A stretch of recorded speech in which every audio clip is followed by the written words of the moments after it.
Hello students, in this video we are going to discuss two more sums related to bar graph.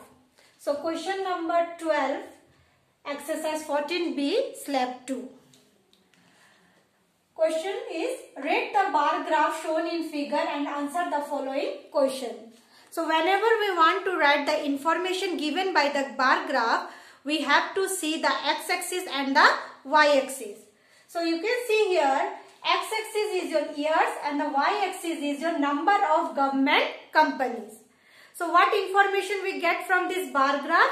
That number of government companies in some years. So we can write this way also, number of government companies in India during some years. Now next one, state each of the following whether true or false. So two statements are given. We have to check whether the two statement is true or false. First one, the number of government companies in 1996 is that of 2011 of 1:9. So we have to find the ratio between 2 years. First year is given 1996. So in 1996, see the number of companies from the bar graph. 1996, this is the 1996. For 1996, number of companies is your 100. And in 2011, number of companies is 400. So you have to find the ratio. It means divide these two. 100 divided by 400. Then it will come 1/4, that is 1:4. But in question it is given 1:9. So this statement is your false. Now next one. The number of government companies have decreased over 1998 to 2012.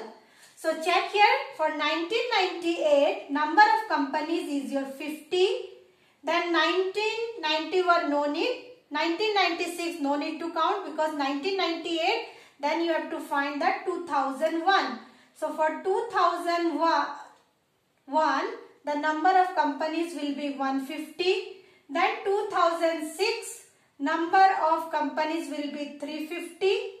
Then for 2011 number of companies is 400. Then 2012 it is 450. So we have to see from where to where, 98 to 2012. So from 98 to 2012 the number of companies is increasing. So again this statement is what? This statement is false because here it is given decrease over 1998 to 2012. Now the next question, question number 14. So for question number 14, this is the graph. The graph is given in the question. So first one is, what information is given by the given graph or given bar?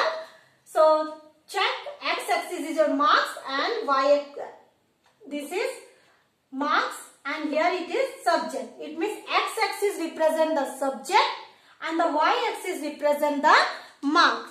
So the information is what?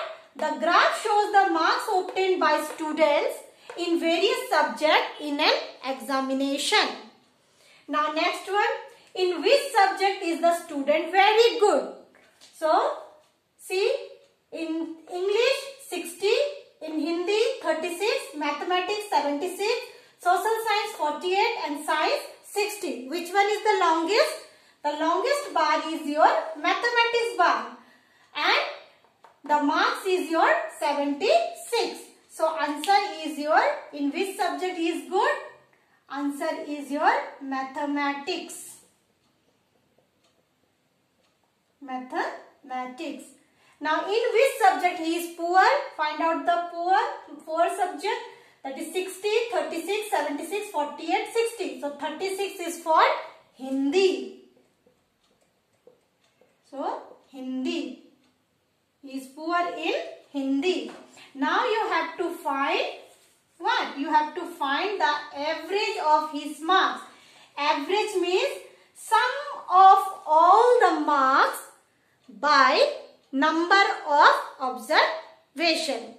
So, average of his marks is equal to English 60, Hindi 36, Maths 76, Social Science 48 and Science is your 60.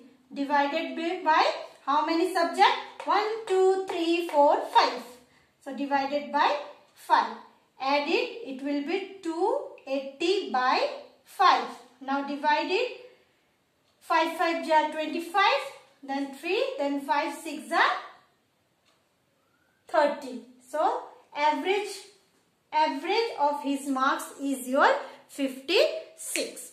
So in this way you have to read the bar graph carefully to write the answers of given questions. So your assignment is you have to do all the questions of slab 2 exercise 14b in your copy. So maximum question I have solved here. Only question number 10 and 13 I have not done. That one you do yourself. But you have to do all the questions of slab 2 in your copy. Thank you.